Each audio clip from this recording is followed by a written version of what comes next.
যে আমাদের গাজীপুরে মাদকের সমস্যাটা একটা মারাত্মক সমস্যা।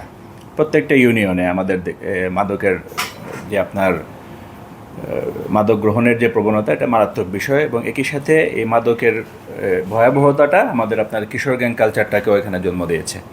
সো আমরা প্রথম থেকে আমার এখানে আসার পর থেকে আমরা চেষ্টা করছি মাদকের বিরুদ্ধে সর্বোচ্চ আপনার আইন প্রয়োগের জন্য আমরা চেষ্টা করছি প্রথম থেকেই।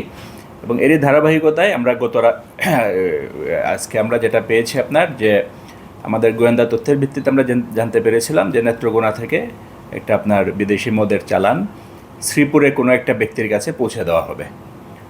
সো সেই সংবাদের ভিত্তিতে আমরা আমাদের গোয়েন্দা টিমকে আমরা এঙ্গেজ করি এবং তারা উৎপেতে ছিল যে আমাদের ইনফরমেশন অনুযায়ী, এবং সত্যি তারা ঠিক নির্দিষ্ট সময়ে সে আপনার মাদক ভর্তি কাভার্ড ভ্যান মিনি ট্রাকটা সহ আমরা আটক করতে সক্ষম হই। কিন্তু যার কাছে মাদকটা সাপ্লাই দেওয়ার কথা ছিল সে হয়তো পুলিশের উপস্থিতি টের পেয়ে সে সটকে পড়ে। কিন্তু আমাদের এটা একটা আমরা যে উদ্ধার করতে পেরেছি এটা আমাদের একটা বড় অ্যাচিভমেন্ট। এবং আমাদের মাদকের বিরুদ্ধে আমাদের যে ড্রাইভটা এটা চলমান থাকবে। ইভেন আমরা এটাকে আরও আপনার বেগবান করব, আরও জোরালো করব।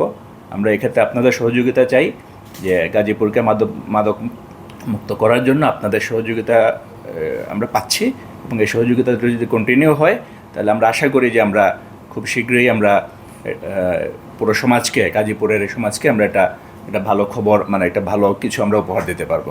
আমাদের সেই চেষ্টা প্রথম থেকে আছে এবং এই চেষ্টা আমাদের চলমান থাকবে।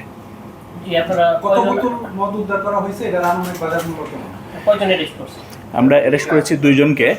আনুমানিক বাজার মূল্য প্রায় 5.5 লক্ষ টাকা।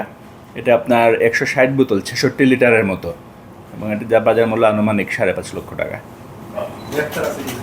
হ্যাঁ, 2 জন গ্রেফতার আছে, 2 জন। এবং ইভেন আপনার যে আপনার পিকআপটা দিয়ে তারা মাদক বহন করছিল সেই পিকআপটাও জব্দ করা আছে।